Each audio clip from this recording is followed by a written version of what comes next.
उसने आगे बढ़ते तौलिया उठाया और कुछ आगे से शर्ट उठाई। अगर इसकी जगह आप अपने छोटे से शोहर को सीने से लगाती, उसे बहलाती नहलाती, उसकी ख्वाहिशात आरजू पूरी करती तो ज़्यादा अच्छा रहता। हम छोटे लोगों के लिए मैंने फरमाया है कि ए बड़ी बीवियों, उन्हें खुश किया करो, अल्लाह बदले में अलशवाब देता है।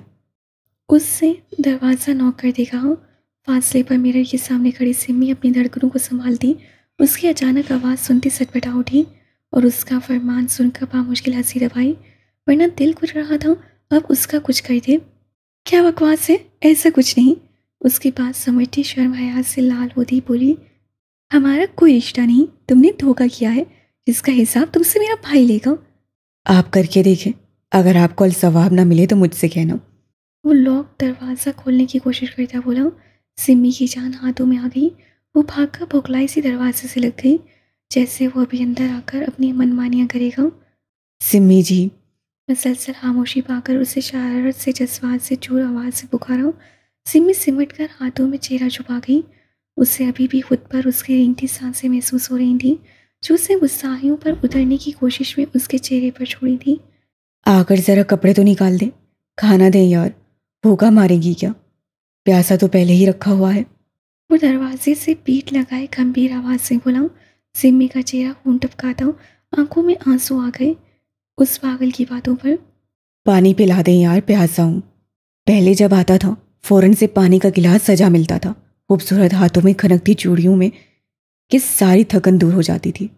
अब तो आता हूँ तन्हाई प्यासी रह जाती है, थकन बढ़ रही है मेरी। उसकी सारी बातों पर वो खामोश सी सुन रही थी, बगैर उफ किए। अलबत्ता उसकी हालत, उसके अल्फाज, उसकी गंभीरता से गैर हो रही थी। दिल कर रहा था उसकी आहट से छुप जाए। अलसिम्मी जी, आप खुद तशरीफ़ लाएंगी या मैं डोर खिड़कियाँ तोड़कर डाका डालूं? कुछ न सोचते वो धमकी पर उतर आया। सिमी की आंखें फैल गई। "म- मैं बात लेने जा रही हूँ, मैं बिजी हूँ।" वो दोनों हाथ दरवाजे पे टिकाए फॉलग्लास को देखने लगी। वल्ला, मैंने भी बात लेना है, फिर क्या ख्याल है? उसकी बात पर वो सदमे में गिरकर खुलते मुंह पे हाथ रख गई। आप ना बताएं, मुझे पता है। अलहामोशी वल रजामंदी। वो बामुश्किल कहकर दवाए सुर्ख होता बोला, shut up, you just shut up. बदतमीज से तुम्हारा मुंह नोच लूंगी, मार दूंगी, कुछ कर दूंगी तुम्हारा। Out, out from here. वो चीखती भागकर बाथरूम में बंद हो गई, जैसे वो अभी ही बाहर आ जाएगा। दूसरी तरफ अचानक उससे आग बरसाते रिएक्शन पर वो छत फाड़ कहका लगाता मजीद तंग करने का इरादा तर्क किए अपने रूम की तरफ बढ़ गया। जबकि काम तेल रस्सी सिमी शॉवर के नीचे खड़ी होती सोच रही थी कि वो हाथ सच में आ जाता अंदर, और फिर मजीद सोचने से पहले वो झुरझुरी उठी और अपने हाथों की हथेलियों को देखने लगी, जिनसे उसकी हथेलियाँ जुड़ी हुई थीं। उससे अपना चेहरा शॉवर की तरफ कर दिया, जिस पर सिर्फ उसकी आग मानिंद सांसों की महक थी। वो पोर पोर भीग कर दीवार से टेक लगाए नीचे बैठकर घुटनों पर थोड़ी दिखा गई। क्या वो सच में उससे? और भाई का क्या? इस पागल को छोड़ेंगे जब उन्हें इसकी हरकत का मालूम पड़ेगा। वो हंसती ही सरगोशियाँ करती सोचों में गुम थी। उसे मालूम ही ना पड़ा वक्त गुजरने का। वो भूल गई कि उसे जल्द ही सोना है, ताकि जब वो किसी भी बहाने उसे मुखातिब करे तब वो सोई हुई हो और वो उसकी नज़रों, उसके पैगाम गुस्साह अल्फाज से बच सके। पर आज वो जो बहाने करके अंदर घुसी थी, उसे वक्त गुजरने का अंदाज़ा नहीं हुआ। अपनी कुछ टूटी चूड़ियों की जगह वो उसके लम्स को अपनी कलाई पर महसूस कर रही थी। जब वो उसकी कलाइयाँ दीवारों से लगाए उससे करीब आया था, उसकी नज़रों के सामने वो मंजर घूम रहा था जब वो उसे जगाने गई थी उसके रूम में। पर बेड के पास पहुंचकर ही वो अचानक से लहरा कर उसके सीने पर गिरी। पर अभी वो संभलती या कुछ सोचती जब उसका मजबूत बाजू से कमर की गिर लपेट कर वो उससे कंबल में लिए उसकी गर्दन में मुँह छुपा के सो गया था। तब पहली बार उसके मुकम्मल मजबूत हज़ार में आकर वो खौफज़दा हुई, बल्कि उसकी धड़कनों ने अलग ही ले बदली थी। और फिर उससे कितनी मिनटें इल्तिजाओं से उसे छोड़ा था, पर छोड़ने से पहले उसके लबों का लफ्ज़, सांसों की गुस्साहियाँ उसे अपनी गर्दन पर, अपने चेहरे पर महसूस होती थी आज भी। बाद में उसे सफाई कर दी मुलाजा ने बताया कि साहब के बेड के पास ऑयल फैला है। वो कई लम्हे तो शश रही थी कि उससे नीचे कालीन पर ऑयल फैलाया है। वो और उससे गिरते ही जैसे इंतज़ार में था, फ़ौरन नींद के बहाने उसने खुद में समेट कर ब्लैंकेट में ले गया और उसके जागने पर उसके कानों में सरगोशी करते बताया था कि ये उसकी ज़िंदगी की खूबसूरत सुबह है और वो हर सुबह ऐसी सुबह की ख्वाहिश रखता है। सिमी वो सब याद करती, लब दांतों में दबाकर शर्माती, चेहरा हाथों में छुपा गई। वो अब बिल्कुल बदल गया था। पहले वो उससे कपड़े, ज़रूरत की चीज़ें देने जाती तो वो खामोशी से लेता, मुस्कुरा देता था, और अब जब वो कपड़े निकालती तब उसके पीछे करीब आकर खड़ा हो जाता कि उससे मूव करने में परेशानी होती। वो उसकी जुल्फ़ों से छेड़छाड़ करता, उसकी चूड़ियों पर उंगलियां फेरकर उससे बदआवाज़ करता, उसे परेशान करते, उस पर गहराव तंग करता, या बिल्कुल उसके सामने खड़ा हो जाता कि वो काम नहीं कर पाती थी। ये सब देखते वो भागना चाहती थी कि अब जब वो आता वो सोई हुई होती और उसे खाना मुलाजमा देती जो आरिफ ने रखी थी, और खुद जल्दी काम करके बिस्तर में घुस आती थी। पर आज वो समझी थी कि सो गया होगा, क्योंकि इस वक्त वो रूम में बंद होता था और उसे नहीं मालूम था कि उसे इस वक्त जिम से मिलेगा। वो अपनी ही सोचों में थी जब अचानक ही उससे टकराई थी, और फिर वो पटरी से ही उतरकर उसे सहमाने लगा था। वैसे उसे उससे इस वक्त जिम जाने की तवक्का नहीं थी, पर वो जा सकता था, क्योंकि वो आरी जो था, दिमाग से आरी।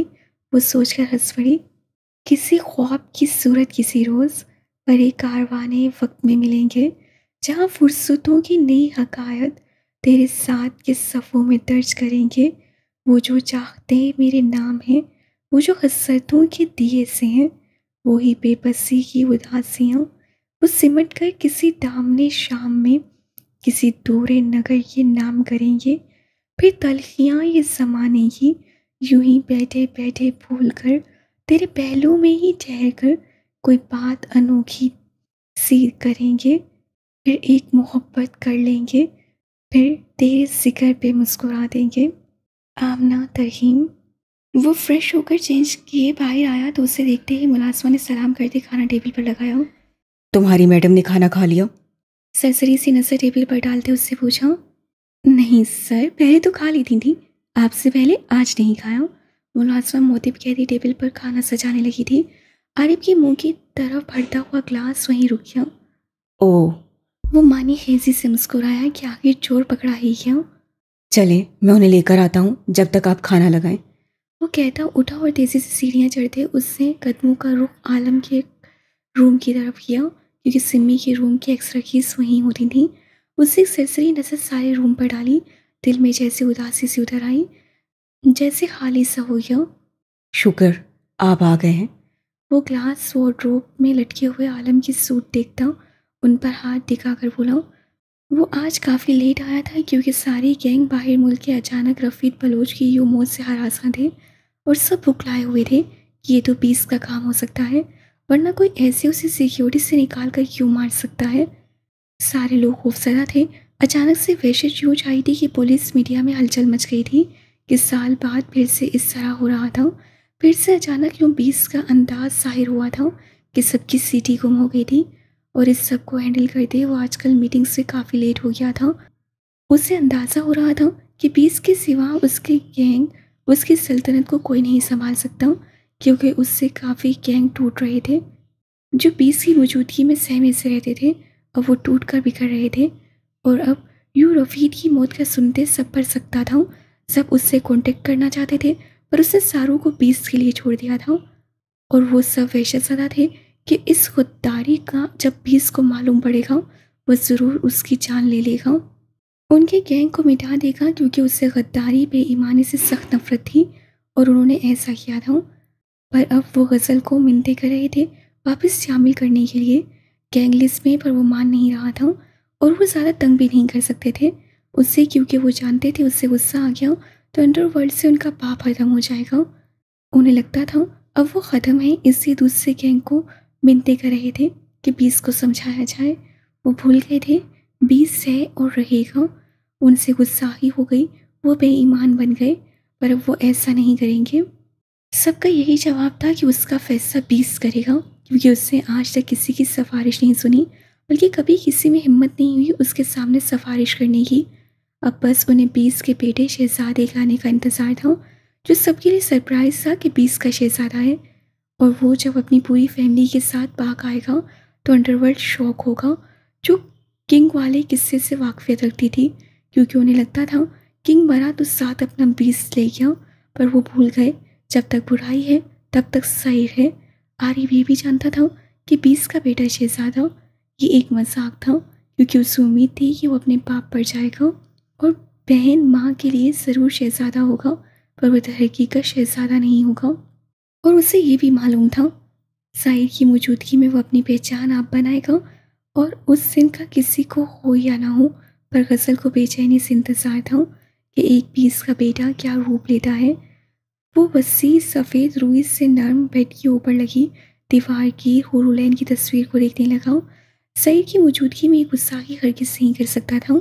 शानों पर बिखरे बाल, स्याह तारीक आंखों में चमकते चांद सितारे सी खुशियाँ, लंबी घनी स्याह पलकें, गुलाबी होंठों पर मदन सी दिल को मोह लेने वाली, साकित कर देने वाली मुस्कुराहट, छोटी सी सुर्ख नाक जैसे ख्यालों की दुनिया में मोहू कोई शर्माती खूर। उसकी दुखती सुर्ख रंगत एक अनोखी सी कहानी बयान कर रही थी। वो हाथ में फूल पकड़े बेख्याली में शायद उसकी पत्तियां नोच रही थी, और वह यकीन से कह सकता था ये ब्लाइंड ब्यूटी के हाथ में सुर्ख गुलाब बीस के गार्डन के थे। क्या इस गुलाब को नोचते देखकर बीस को गुस्सा आया होगा? आरिफ ने उस हूर की तस्वीर पर नजर टिकाते हुए सोचा और हंस पड़ा। मैं कैसे भूल गया, ये ब्लाइंड ब्यूटी अपने बीस की जिंदगी तबाह भी कर दे तो बीस्ट उफ ना करता। वो नीचे मिट्टी में बैठी थी, तस्वीर में उसके हाथ मिट्टी से भरे थे, कपड़ों पर भी धब्बे लगे थे, और उसकी बेहाली में उसकी ये तस्वीर निकाली गई थी और उसी खामोशी से दीवार की जीनत बनाई गई थी। उससे भी देखना नसीब न होती अगर वो आज ना आता रूम में या उसके रूम पे नज़र न डालते। उसका रूम ब्यूटी के आने से पहले फर्नीचर से फुल था, हर ज़रूरत की चीज़ मौजूद थी, पर उसके आते ही तपेज कालीन और बेड साइड पर सोफे काउच था बस। बीच हॉल सारा खाली था कि उसकी रुकावट कोई ना बने। गज़ल की लबों पर मुस्कुराहट तो आंखों में नमी आ गई। किस हद तक वो उससे मोहब्बत करता था कि दुनिया की उफ ना सुनने वाला खामोशी से कितना कुछ खुद में बदल गया। खामोश और तारीकी का भी एक वजूद कायम हो गया। वो खामोश होकर दुनिया में शोर मचा देता था और वो तारीक होकर उजाला फैला देती थी। वो हंसा बीते पल को वो लम्हा याद करके जब सैर आलम पे आश्कार हुआ था कि उसकी शहजादी को मिट्टी में खेलना पसंद है। वो कैसे खामोश था। जिंदगी में पहली बार आरिफ ने उसके माथे पर परेशानी की लकीरें देखी थी, जो ये जानकर आई थी कि उसकी बीवी को मिट्टी में खेलना शदीद पसंद है। वो बर्फ खाने की शौकीन है, उसे फूलों की पत्तियां नोचना पसंद है, उसे कुत्ते के बच्चे को बेबी कहना अच्छा लगता है, और वो बिल्ली को भी रखना चाहती थी जो अक्सर साहिर के पास बैठकर उससे सरगोशी में कहती रहती थी, पर वो उससे इग्नोर करता जैसे सुना ही ना हो। और वो आरिफ अलिफ सुनकर ऐसे बन जाते जैसे उनके पास कान ही ना हो। अलबत्ता लबों पर उमड़ती मुस्कुराहट का बहुत मुश्किल से गला खोल बैठते या किसी काम से भाग जाते थे। अब आ जाएं दोनों, अपने शहजादी को लेकर हम काफ़ी अकेले हैं। एक बहन के इंतज़ार को उसका नासूर मत बनाए साहिर। वो चाबी उठाता अचानक गमगीन होकर वहां से निकला। सभी मतलबी हैं यहाँ। वो कटर की कीड़ी एक माथे पर बोसा नहीं चूना लगा यूं गायब हो गई कि उसे ढूंढना मुश्किल हो गया। और निकली कहाँ, एक आसान से मुल्क से जहाँ का उन्होंने तस्वुर नहीं किया था, बल्कि वो बड़े बड़े ममालिक की गलियों को जान रहे थे। एक लेडी बॉस के स्टैंडर्ड्स के हिसाब से, और वो यूनान के शहर ग्रीस के एक छोटे से फ्लैट में रिहाइश पसीर एक फ्लावर शॉप की ओनर थी। अगर ये बात अंडरवर्ल्ड को पता लगती तो कितनी सबकी होती। सच अटक वो रूम से निकला, क्योंकि उसे मालूम था उसे तो अब तक एसएसवी लेकर चला गया होगा, और अब उनके वापस आने तक ही उस सुतेली नागिन से मुलाकात हो सकती थी। वो कितने माह फेरी से नहीं मिला था, उसका बस चल रहा था उस चुड़ैल का गला घोंटे था जो सबकी माँ बन बैठी थी। सबको मजबूर कर दिया था एक पत्ते को फेंकते। ब्राउन शर्ट, ब्लैक पैंट पर कोहनियों तक बाजू फोल्ड किए, मजबूत कलाई में महंगी वॉच, बालों को सेट किए, ब्लैक शूज में मुस्कुराता हुआ, तब दांतों में दबाकर लॉक खोलता हुआ रूम में दाखिल हुआ ही था जब कानों से दाखिल होते खनक सी आवाज़ टकराई, और नजरें उस खनखनाती आवाज़ की तलाश में पूरे रूम से घूमती एक जगह पर साकित से महफूज रह गई। वो ड्रेसिंग मिरर के सामने खड़ी कलाई से अपनी चूड़ियाँ उतारती, बालों में लिपटा तौलिया पाँव को छूते, बाथरूम में मलबूस पीके से सरापे के साथ आहट पर चौंकती पलटी ही थी जब सामने साकित खड़े आरिफ को देखते हुए सुन पड़ गई। तो तुम कैसे? उसका बिखरता तनफ्फुस उससे कुछ कहने की हिम्मत नहीं दे पा रहा था, जबकि अचानक से खुशनुमा रंग उसकी शहद सी आंखों में पैदा हुए और हाथ से पीछे दरवाज़ा बंद कर दे पीठ उससे टिकाकर गहरी नजरों से उसे देखने लगा। मैं तुमसे पूछ रही हूँ, तुम बगैर इजाज़त के अंदर कैसे आए? उसे गुस्से से पूछने पर उसके सरापे का अपनी तपिश तेरी नजरों में उतारते मजबूत कदम उसकी तरफ उठाए। कोई काम है आरी आ, आ, आरिफ? उसे कुछ समझ नहीं आ रहा था। वो उलझकर सांस से रोके उसके कदमों को अपनी तरफ बढ़ते देखते हुए पीछे होती बोली, बहुत बड़ा काम है। वो सरगोशी में बोला और बेड की तरफ देखा जहाँ उसका हरे रंग का सूट रखा था। उसकी मुस्कुराहट गहरी हो गई और वही मुस्कुराती नसें उससे सिम्मी की तरफ उठाती, जिसका शर्म से चेहरा तमतमाया हुआ था और वो बार बार लबों पर जुबान फेरती उससे कदमों को देखकर पीछे हो रही थी। तुम्हारी हिम्मत कैसे हुई मेरे रूम में आने की? वो कांपती आवाज़ घुटे बसे हुए लहजे में बोली। बस दिल खींच लाया। वो दिलकश गंभीर आवाज़ से बोला, जिसके लहजे पर सिम्मी की साकी धड़कनों में उथल पुथल मच गई। वो मज़ीद पीछे होती दीवार से लगी बाथरूम को देखने लगी।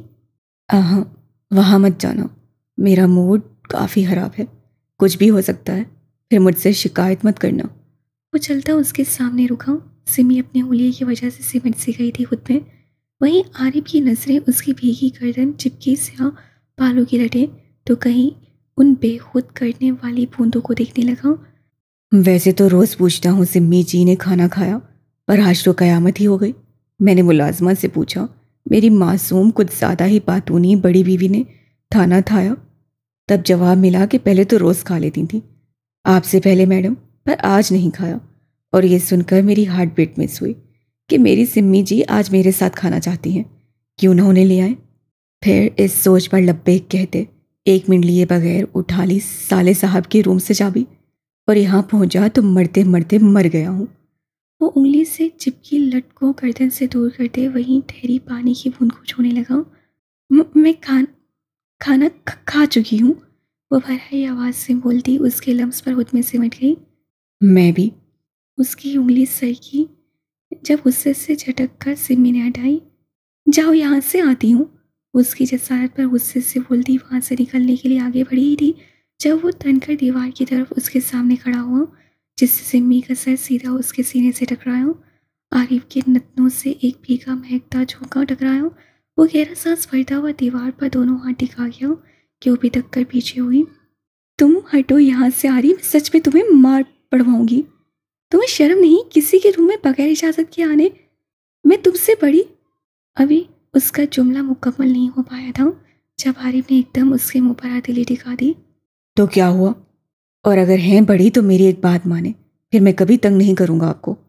वो गंभीर लहजे में गोया हुआ और हाथ हटाकर वापस दीवार पर रख लिया। सिमी ने चौंक कर देखा। कौन सी? वो खुश हो गई। मानेंगी? हाँ, अगर ठीक हुई तो मान जाऊंगी, पर याद रखना वादा करना पड़ेगा, आइंदा तंग नहीं करोगे। वो जोश से कहती सहेल आ गई, जिस पर कई बूंदें फिसल कर उसकी शफाफ गर्दन पर गिरी। ठीक है, मैं ये उतार दूँ? वो उससे कलाइयाँ पकड़कर बोला। सिम्मी ने बेबसी से अपनी कलाई को देखा और फिर उसकी नज़रों को जो उससे टकराती उसके बाजू से सिरकती जा रही थी। नहीं, उसे सुर्ख होते झटके से छुड़वाना चाहिए, पर उससे गिरफ्त मजबूत होने की वजह से कैसी हो गई। थैंक्स। वह मुस्कुराता उसकी कुछ बची चूड़ियों को उतार कर हाथ बढ़ाता साइड टेबल पर रखने लगा। बताओ और जाओ यहाँ से। वो उसकी उंगलियों के लम्स से घबराती हाथ छुड़वा कर गुस्से से बोली। आरिफ ने उसके चेहरे को देखते उसके हाथ को पकड़ा और अपने दुखते लब उससे कलाई पर रखे। उसकी अचानक जुर्रत पर सिम्मी की पूरे वजूद में सर्द लहरें सी उठने लगी। उसके वजूद से सरसराहट सी उठी जब उससे उसकी दूसरी कलाई पकड़ी और वहाँ रग पर लब रखते हाथ उसके गाल पर रखा। सिमी हलक तर करती उसकी आंखों में देखने लगी, जहाँ अलग ही रंग आबाद हो रहे थे। उसकी मायने की खामोशी गुस्साही पर आंखें मूंद गई। इन्हें खोल दो। वो झुककर उससे कान के करीब सरगोशी करता तोलिया आहिस्ता से उसके बालों से निकाल कर नीचे फेंक गया, जब लहराकर उसके भीगे बाल कंधों पर दाएं बाएं गिरे। आरिफ ने उन्हें समेट कर पीछे किया। जब उसकी उंगलियां सिम्मी की गर्दन पर रेंगती, वो हलक दर्द करती सटपटाकर उसकी शर्ट को मुट्ठियों में जकड़ गई। छोड़ो, वो झुंझलाई और उसका हाथ झटका। खुशबू काफ़ी मदहोशकिन है। उससे उंगलियां उसके भीगे बालों में उलझाई और गहरा सांस भरते कहा, सिम्मी से अपनी टांगों पर खड़े रहना मुश्किल हो गया। किसकी? वो गुस्से से उसे पीछे धक्का देती बोली। आरिफ हिलकर संभल कर वापस दीवार पर हाथ रखकर खड़ा हो गया। दीवारों की खुशबू काफ़ी मदहोशकुन है। दिल करता है बहुत करीब से उन्हें फील करूं और दीवार की सांसों को अपनी सांसों में महसूस करूं। वो दीवार के करीब होने के बहाने उससे बेइंतहा करीब होते उससे कान की लो को लबों से छूने लगा। सिमी घबरा कर खिसक गई। दूसरी जानी वो हंस पड़ा। यहाँ अकबर कोई नहीं, वरना तुम्हें दीवारों में चुनवा देते। पर मैं तुम्हारी ख्वाहिश अधूरी नहीं छोड़ सकती। मेरा भाई आ जाए, फिर तुम्हारी ये आरज़ू पूरी की जा सकती है।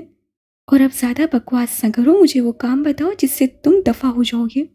वो गुस्से से बोलती उसकी आंखों से घबराने लगी। ये हुई ना बीवियों वाली बात। वो हंसा। सिमी सबसे सबर का खून पी गई। तो माय डियर बड़ी वाली वाइफी, बात यह है कि यहाँ अपने ये पंखड़ियों जैसे लब रख दो। उसका चेहरा दोनों हाथों के प्याले में भरकर उससे अपने लबों की तरफ इशारा देती कहा, मुझे आपकी सांसों की ये मदहोश करती अलमहक चाहिए। वो एकदम से बदल गया।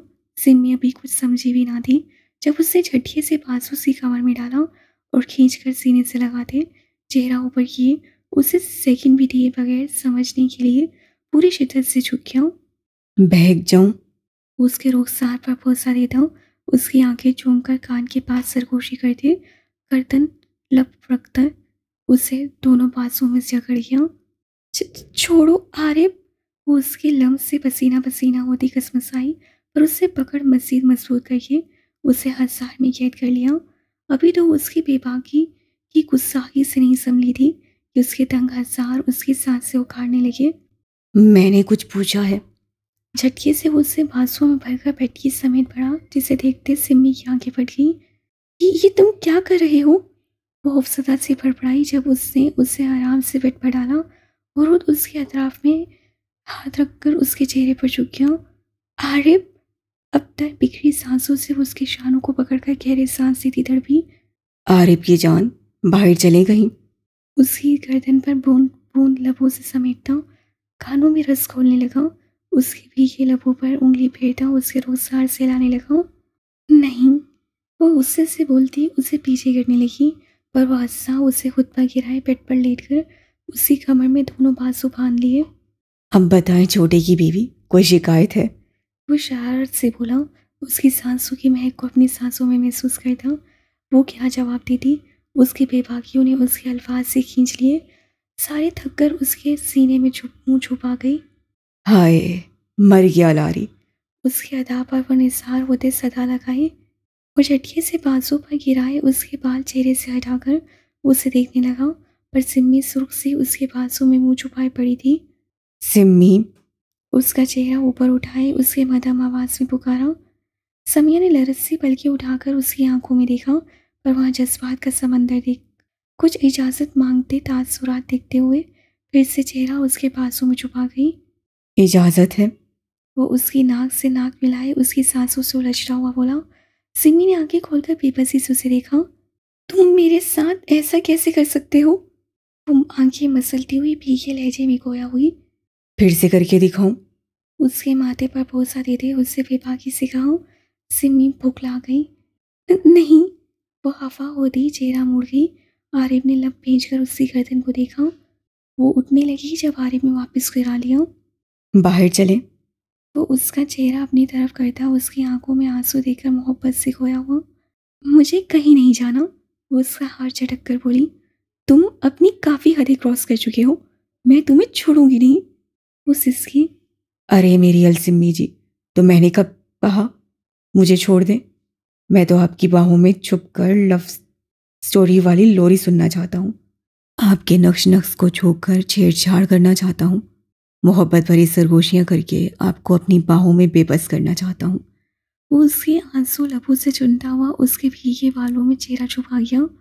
या मेरे साथ चलो बाहर, यह इजाज़त दो, या ऐसे ही मेरी बाहों में रात गुजार लो। नहीं तो वो वाली बात मानकर मुझे मार दो। तुम इतने गंदे क्यों हो?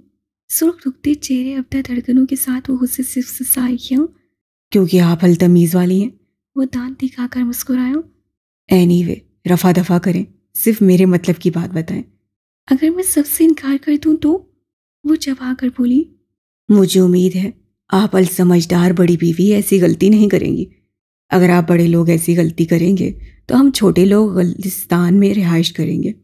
वो झुककर अचानक से उसके लबों को छूकर बोला। सिमी सटपटाकर अपने लबों पर हथेली टिका गई। मुझसे हल चैलेंज मत करें कि नाजुक से हाथ को समाज बनाकर। वो उसके हाथ के ऊपर बोसा देता बेशर्मी से हंसा।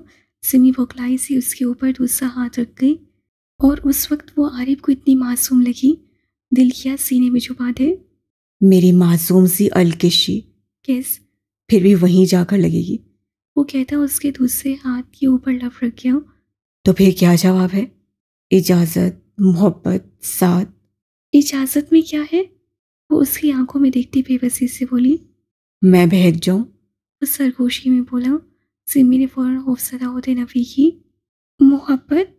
फिर से डर कर पूछा। आरिफ उसके तासुरात, उसकी बदलती हालत देखता मुस्कुराहट रोके पड़ा था। आप बहक जाएं? उससे कान की लो को छूता बोला। नहीं, उससे हड़बड़ा कर कहा।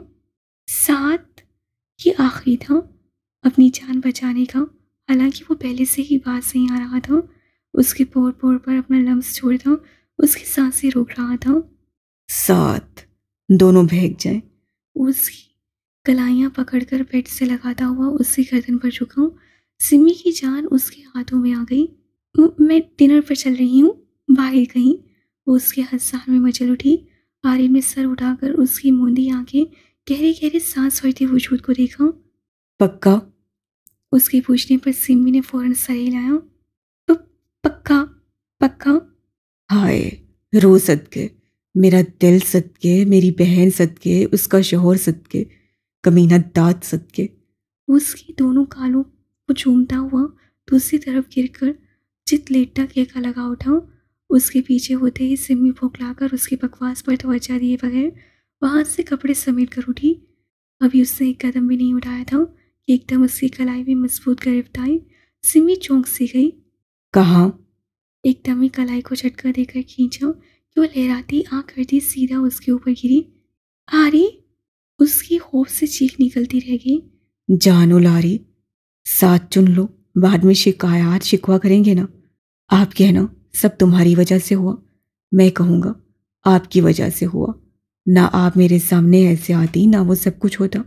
फिर आप कहना तुम खुद आए थे बगैर इजाज़त के और मनमानियों पर उतर आए, और मैं कहूँगा हाँ तो आपकी अदाएं बहकाने वाली थी। फिर आप रोना और मैं आपको मनाऊंगा। आप ना मानना, मैं मिन्नतें करूँगा। आप रूठ जाना, मैं इल्तिजाएं करूँगा। आप शिकवा भरी नज़रों से देखना और अपनी इन खूबसूरत कलाइयों में खूबसूरत चूड़ियाँ पहनकर उनकी खनक से तड़पाना। मैं उनकी खनक को महसूस करने के लिए घुटनों के बल आऊँगा। आप गुरूर करना और दिल पर पत्थर रख देना। मैं गिड़गड़ाऊँ, जब टूट जाऊँ तब हंस कर कहना मजाक कर रही थी, और मैं रूठ जाऊँ कि आपके मजाक ने मेरी जान निकाल ली थी। तब आप करीब आना और मुझसे कहना आप मुझसे मोहब्बत करती हैं। मैं हैरान हो जाऊँ सुनकर, तब आप मेरी बाहों में सिमट जाना और मुझे बहका देना, और मैं इस हसीन इजहार पे नवंबर की बारिश की बूंदाबांदी बनकर आप पर बरसूं और आपको महका दूं। जब सुबह हो तो आप मेरी बाहों में आंखें खोलें और मुझसे पूछें अभी नाराज तो नहीं। तब मैं हजार तंग करके कहूँ आप नाराज रहने कहाँ देती हैं सिम्मी जी। उसके लफ्ज़ सबसे मोहब्बत की चाशनी तड़प थी जिसे सिम्मी देखती सुनती महसूस करती लब भींच गई बेबसी से। जाएं, तैयार हो जाएं, वरना आज ही आपका आरिफ बुरा हो जाएगा। उसके लबों को नरमी से छूकर वो बेड पर गिर गया। समिया आज़ादी मिलते ही अपनी कमर के छकड़े उसके हाथ को झड़क कर उठी और अपने कपड़े समेट कर भागने लगी थी। आरिफ ने आहिस्ता से उसके बालों को पकड़ लिया। अब वो तंग होकर मुड़ी और गहरा सांस भरते बेबसी की इंतहा पर उसे देखा। आरिफ ने जिन नजरों से उसे देखा उसकी पलकें लर्ज उठी। वो बेबसी की मौत मरती अपने बाल उसकी गिरफ्त से छुड़वाने की बेबस कोशिश करने लगी। सुनो, मोहब्बत कब करोगी? बूढ़ा उसे पीछे से हजार में लेकर थोड़ी उसके कंधे पर रखता बोला। सिमी फिर से कैद होती पसीना पसीना हो गई। उसके लम्स पर उसकी जान जा रही थी। वो पता नहीं क्यों नहीं समझ रहा था। उसे नादान तो नहीं था, अनजान भी नहीं था, फिर क्यों बेबसी की मौत मार रहा था? कभी नहीं। एकदम ही पलटकर उसके मुंह पर अपने कपड़े मार दी। वह गुस्से से कहकर वहां से भागी। आरिफ ने भी कपड़े थामे ही थे जब वो बाथरूम में बंद अपनी धड़कनों पर हाथ रखे होप से उनका शोर सुन रही थी। हाय मेरी बहन सदके, मेरी अलसिम्मी जी, मार डालोगी इन कातिल अदाओं से। वो कहकर लगा उठा और उन कपड़ों को वहीं छोड़कर वार्डरोब के समेत बढ़ा। वहाँ हर डिज़ाइन मौजूद थी। उसे हिसाब से भड़कीले से चमकीले, सादा नफीस तेज रंग तो हल्के, पर वो हमेशा सादे कपड़ों को तरजीह देती थी। रंग अच्छे कपड़े इतने सादा पहनती कि जैसे काम करने वालियाँ पहनती हैं। पता नहीं किस बात का खौफ उसे तैयार नहीं होने देता था, वरना उसकी तो हसरत ही रहती है कि वो तैयार होकर चूड़ियाँ खनखनाती उसके सामने आए। अभी तो साले साहब पता नहीं कौन सी दुर्गत बनाएंगे अपने जीजा की। एक तो ये जालिम अकबर का होना ज़रूरी था दुनिया में। हाँ शायद ज़रूरी था, क्योंकि अगर ये ना होता तो ये मेरी अलसिम्मी जी वल इनारकली कैसे आती। इनारकली का दूसरा पार्ट सिम्मी जी और शहजादा सलीम उर्फ अलहारी। हम तारीख बदलेंगे और एक हो जाएंगे इंशाल्लाह। वो बड़बड़ाता हुआ अपना फेवरेट सूरख कलर की पाँव को छूता, गोल्डन नफीस कढ़ाई वाला फ्रॉक निकाला। वल्ला आज ये अलहसीना वल कत्ल कर देगी मुझ मासूम छोटे बच्चे को। वो तस्वुर में उसे सजा सवरा देखकर कानों को हाथ लगा गया। अलबत्ता धड़कनें बेतरतीब थी उसका तस्वुर करते। एक खूबसूरत सी सैंडल रैंक से निकाल कर रखी और डोर नॉक किया। लब दांतों में दबाए खड़ी उछलकर उसके नॉक पर दूर हुई। कपड़े ले लें अलजानम, लेट हो जाएंगे। वो चाहत से बोला। सिम्मी की रंगत मुतगैर हो गई। नहीं लेना मुझे कपड़े, मैं ऐसे ही ठीक हूँ, और खबरदार मुझे ऐसे वाहियात नामों से मुहातिब किया। वो गुस्से से घुराई। अगर नहीं लेंगी तो ऐसी हालत में नुकसान उठाएंगी। सोच लें अलमहबूबा, मैं भी यहीं बिस्तर पर शिफ्ट कर रहा हूँ। वो उसकी धमकी पर शरारत से आगे सुखेड़ गया और महबूबा हाथ करके उसकी नाजुक तबीयत पर पोंछ डालने के लिए संभाल किया। और वो सुनकर सच में मुंह पर हाथ रखकर कि उसे सच में शर्म नहीं। बकवास बंद करो, भड़क कर कहती मजबूरी और डर से हाथ बाहर निकाल कर कपड़े लेने जाए। आरिफ ने शौक से उसकी कलाई देखी। दे दूं? वो गंभीर आवाज़ से बोलता उसकी उंगलियों को लबों से लगा गया।